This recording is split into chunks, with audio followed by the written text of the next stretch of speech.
I move approval, Madam Chair. The recording has started. Thank you. And I need a second? Second, guys? I can second it. Oh, okay. I can't see your hand, Joe. It's off screen. Okay. All in favor? Aye. Okay. Any nays? Okay. Chairman's report. Originally in October, we had moved due to timing constraints, the annual review of fire prevention to this month. The chief and I agreed to move it to February, and it'll be we'll do fire prevention and training. This is part of our annual cycle of going through the departments. Coming up when we get to donations, if you got to the detail of your package, there is a donation from the Sackler Foundation. We agreed in the past that because of the controversy about the opioid, that we would spend this money specifically on the emergency drug treatment expenses that we incur. So that'll come up, and we'll need to make the motion to reflect that. So far, the interview team has interviewed, done 2 days of interviews for new firefighters. We're doing well. We have some good candidates. We have another half day tomorrow, and then we need you on the 4 p.m. call. It should be relatively short. I don't want to go into more detail tonight because I'd like it to be part of the minutes tomorrow, that we give you all the background and everything else. But if anybody has any questions, we're certainly happy to answer them. Whoever's typing, could you mute? And with that, I'm all set, and it's up to the chief. Okay, thank you, Commissioner. And thank you to you and Commissioner Ozaki for participating in the interview process. Every time that I have described the interview process, I have remarked about the tremendous teamwork between the two representatives of the commission and the deputy chief and our 3 members of the department that are participating in that. I think that we have found the right mix of, or the right process to include the commission in the department interviews, and the 4 members of the department that are participating have all been very positive about the process, and I think that it serves the department well. So thank you to the commissioners for what you're doing to help us find the next generation of firefighters. I do want to give you a brief update on the budget process that we had our first budget review meeting with the first selectman, the finance director, the CFO, and the chief administrative officers, Tom Bremer and Jared Schmidt. The budget, as we have presented today to the first selectwoman, because there is not any contractual increases, because the contract expires on June 30th, subject to negotiations. It does not include any salary increases. So the budget that we presented today is a 1.19% increase over last year, almost exclusively. And I'll give you, I'll send you a copy, because I don't think we sent you copies as of yet. So I will send you copies following this meeting. That there are payroll increases, sick leave, injury leave, but more importantly, a big increase from $222,000 to $280,000, which is a 25% increase. And that is because we anticipate filling 4 more vacancies and sending them to the Fire Academy. When we send recruits to the Fire Academy, we bring them on the payroll. They're paid their entry-level salary while they are at the academy. We still have to fill the positions that have been vacated. So we're essentially paying 2.5 times the regular salary. The salary for the new recruit and time and a half for the employee that's filling the vacancy. That creates a burden, and the deputy calculated that roughly it's a $45,000 expense in payroll to send employees to the fire academy. So you multiply that by the number of employees that we anticipate that, that probably about 4 more candidates during the course of the next fiscal year will go to the academy. So that represents the largest increase in percentage and in dollars in the budget.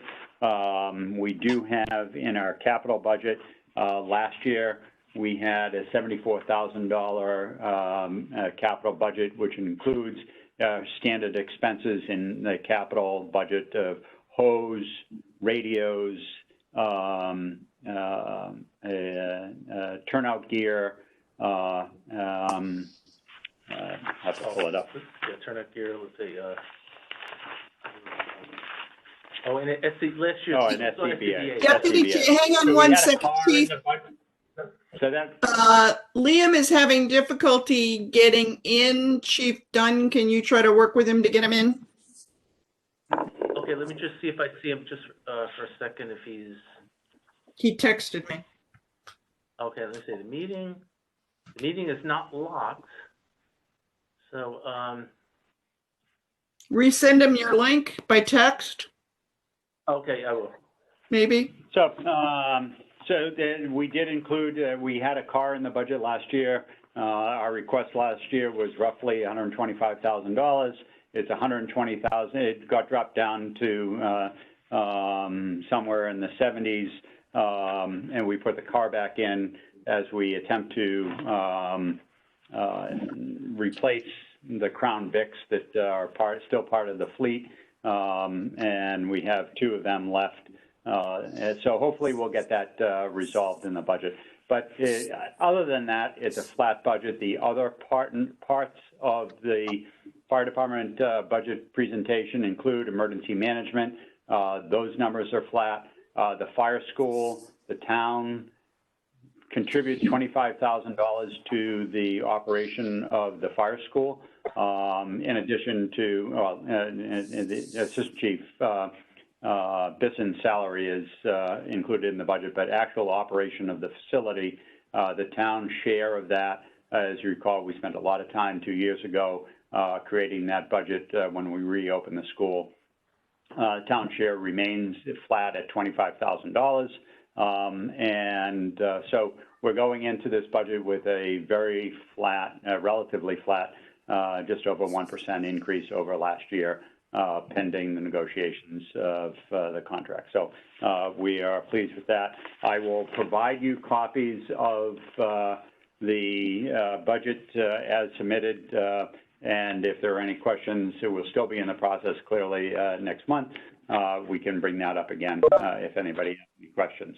I do want to also mention that we have submitted a request for a new position. You recall last year, and we spent a lot of time over the past 5 years justifying through increase in our fee structure a mechanism to offset the cost for adding staff. We put in for 2 additional personnel in our fire marshal's office.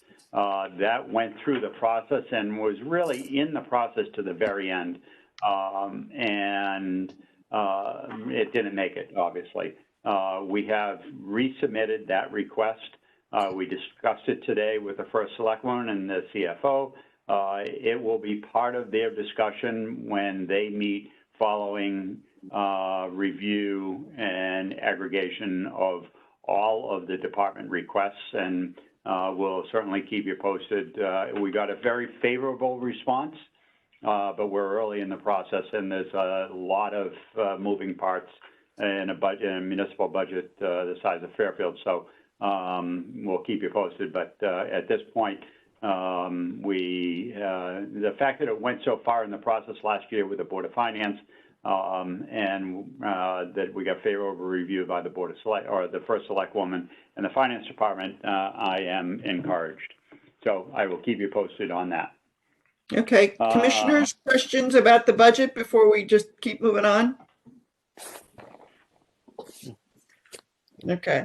The one thing I would raise to the commission is last year, to accompany the budget, we put a resolution together that was voted on by the commission. I had the language, and now I'm not sure where it is, because I thought I had pulled it in advance, whether we in fact want to make that same language this year as a resolution from the commission to the other town bodies that we feel strongly about this. Commissioner Alzaki. Yes, I believe we should have a resolution either at this meeting or the following next regular meeting to state that the commission still feels it's very important and that we need to get the help and support in the fire marshal's office. Thank you. Chief, what is the timeline between now and the next meeting? Do we need to do it at this meeting, or can we do it at the next? Because I'll scramble for the language. We don't have a February review scheduled yet. Okay. So I think that if we look at the February meeting, which will come up on the 11th, Yep. I believe we should be in good shape. Okay, so then I can pull the language from the last resolution. And Commissioner Ozaki, is that okay in terms of your concerns? Joe, somehow you keep blanking out and all I see is the flag. Your system is not picking up well. When I move, that's what happens with it. Yeah. Yes, I am good with that, and let me get rid of the flag background. Thank you. Anybody else? Okay, Chief, continue then, please. So I'm looking at last year's schedule, and I just want to make sure. So there was a Board of Selectmen meeting. That was a waterfall. So those are waterfall, not the budget meetings that were early February. So while the deputy is given his report, I'll just refer back to the schedule just to confirm the timing from last year to this year, so we can make sure that we don't miss that opportunity. Thank you. Vacancies, as you know, and the part and parcel to the Board of Fire Commissioners' involvement in our interview process. We have 3 vacancies due to retirements that have already occurred, those retirements, so those vacancies are current. We have 1 vacancy. Lieutenant Mark Harry is projecting retirement at the end of February, authorization to fill his position.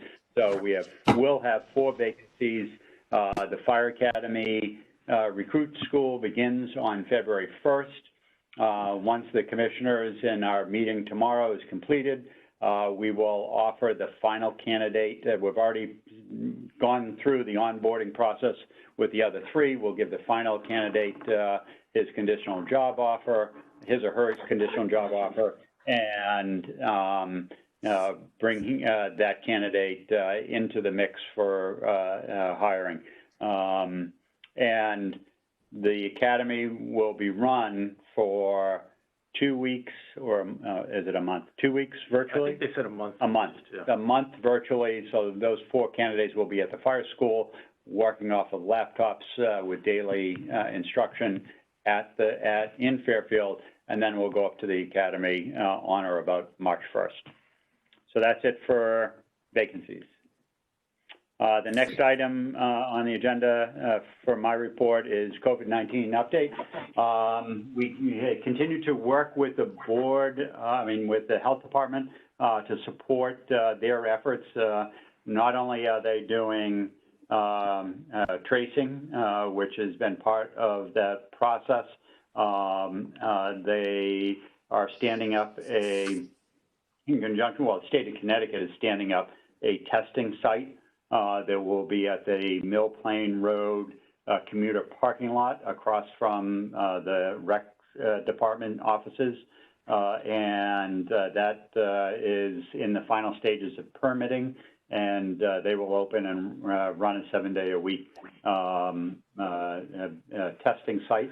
And as many of us who are superannuated, we're now eligible. We're not that superannuated. Those over 75, as well as first responders, are able to participate in the vaccine clinic that the health department's running. We got new information today about the expansion from 1A to 1B of the availability of the vaccine. That broadens out the number of people eligible. 1B includes dispatchers, critical essential employees from municipalities, teachers, childcare, and those over 75. So I was on the conference call with the governor last night.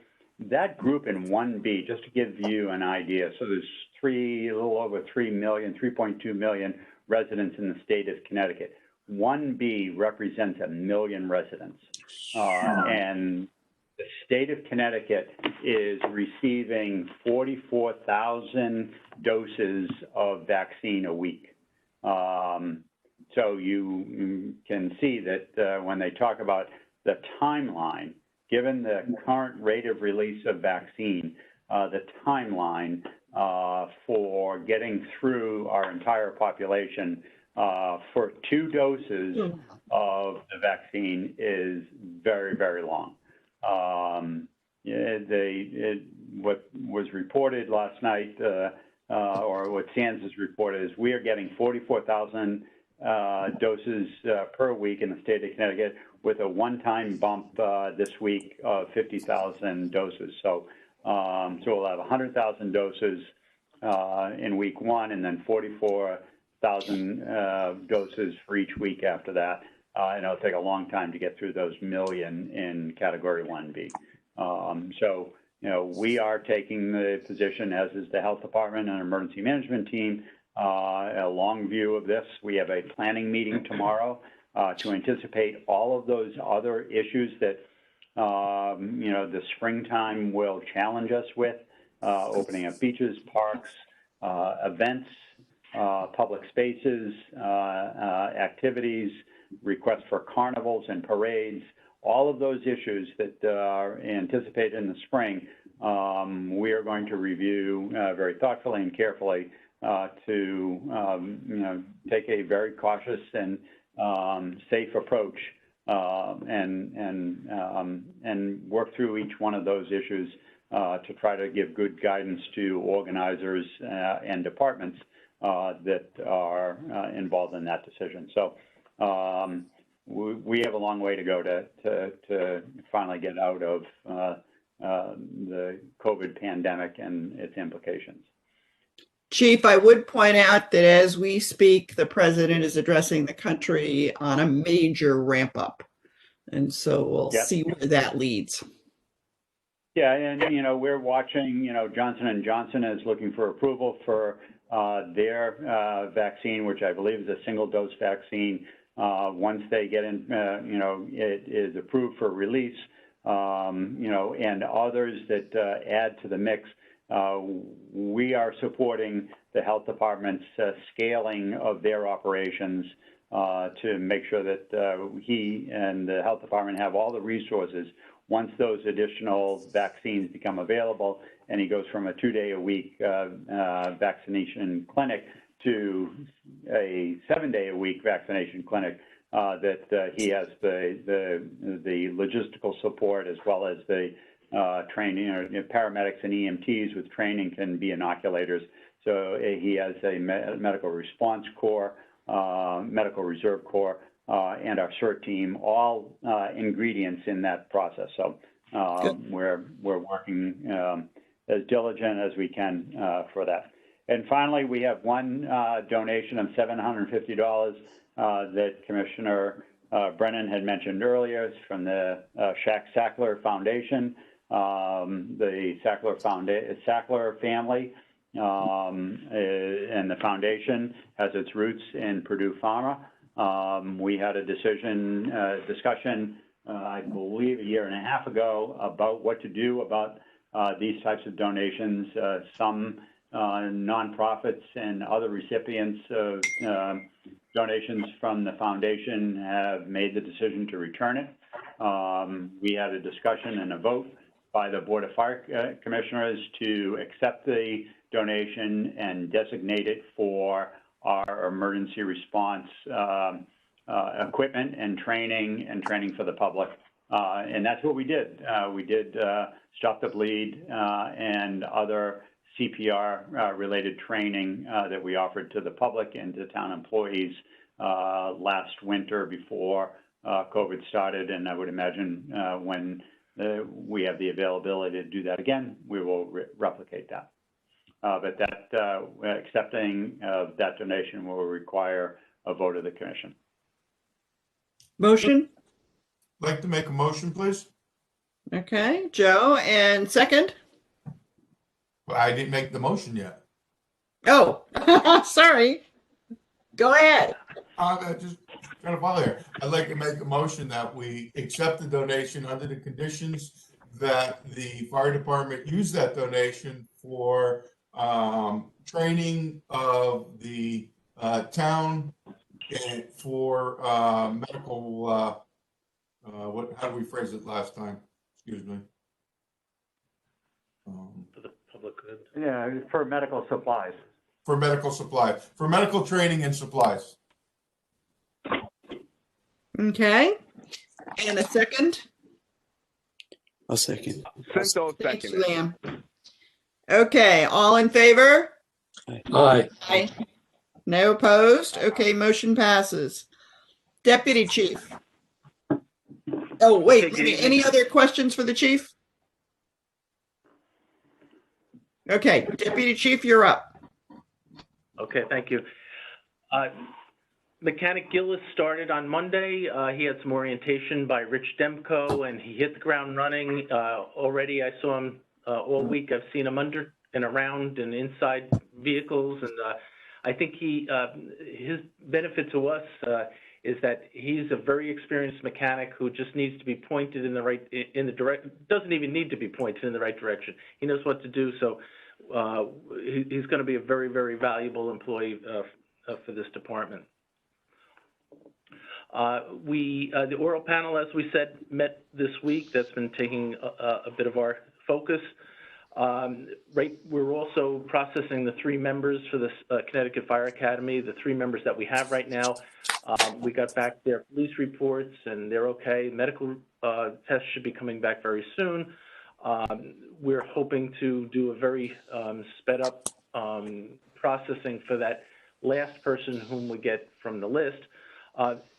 We are under a little more pressure than we expected because the Connecticut Fire Academy originally put on the calendar that the start date for the academy was February 16, but a couple days ago they said, oops, we made a mistake, and it's February 1st.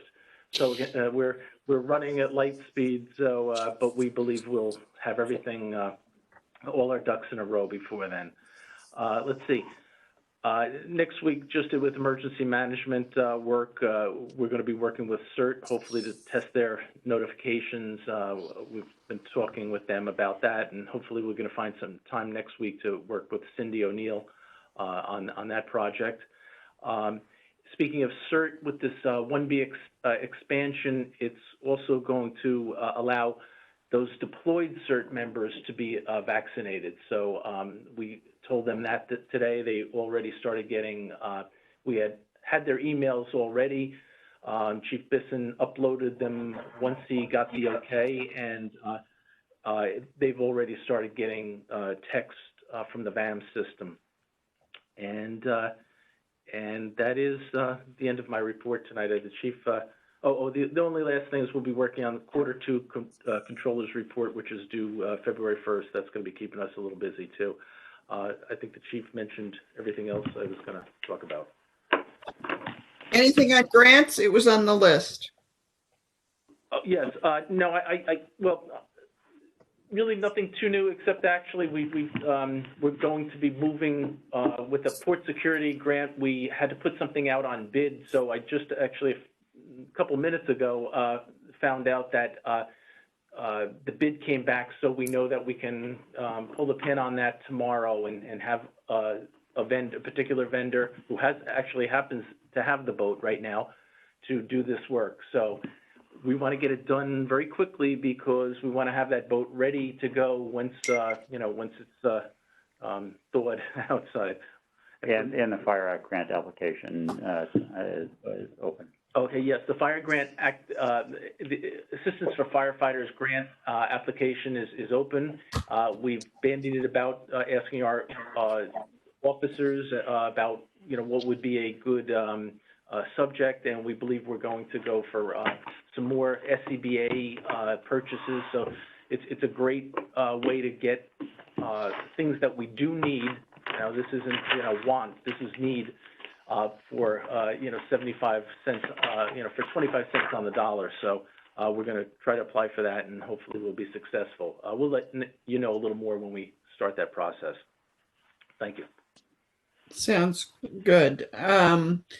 The chief has confirmed that we can address the resolution about the fire marshal at the February meeting because the Board of Selectmen will be probably March 2nd. So we will have time to get the resolution done.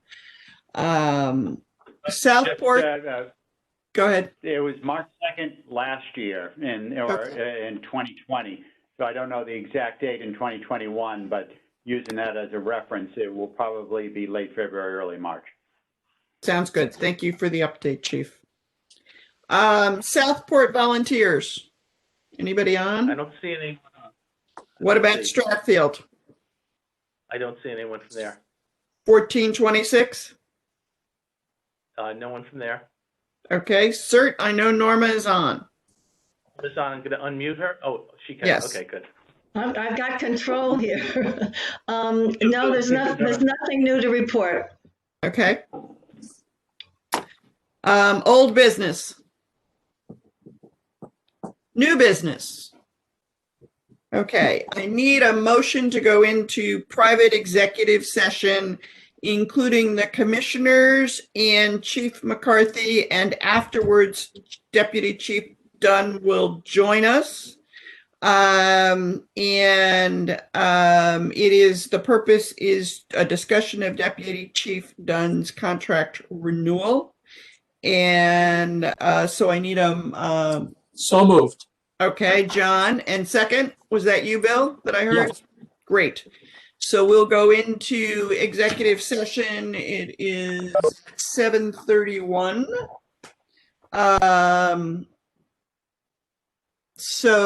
Okay. I'll make my preparations once you're ready then.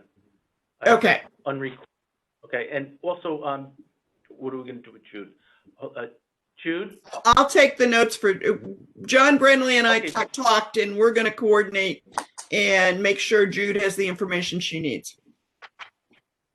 Jude, is that good? I'll bounce you off. Oh, yes, that's perfect. Thanks a million. Bye. Thank you, Jude. Thank you, Jude. Bye, bye, bye, bye. Okay, so I just dropped Jude from the conversation. Let me take off record. This session is no longer being recorded. Let me take record off here. Okay. I need a motion to extend Deputy Chief Dunn's contract to March 16th, 2026, please. So moved. Fitz. Okay. Second, Second. Liam. Great. Madam Chairman? Yes. At this point, I would like to abstain from any vote on this due to a potential conflict between my employer and the town of Fairfield. Okay. Thank you. Just let me catch up One second. Excellent. Okay. All in favor? Aye. Aye. Aye. Any opposed? Aye. Okay. So that makes it 5-0 because of one abstention and one vacancy. I want to note in coming out that no motions or votes were taken in executive session. I should have done that before we did this one, but that's all right. I now need a motion to adjourn. See John. Second. Finally. And who did the second? Liam? Okay. Aye. All in favor? Aye. Aye. Aye. And nay. Congratulations, Chief. Yes, that's, Thank you very he much. didn't say that, Chief Dunn, but congratulations and thank you. Thank you so much. Thank you. And we are out at 7:54.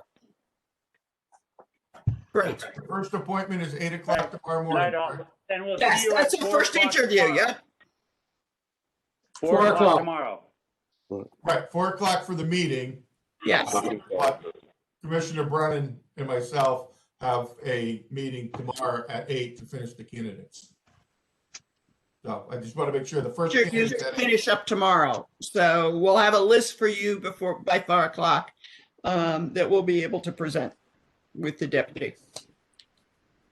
Okay? Thank you all. Thank you, Dorothea. Yep. Take care. Bye-bye. Bye-bye. Goodbye.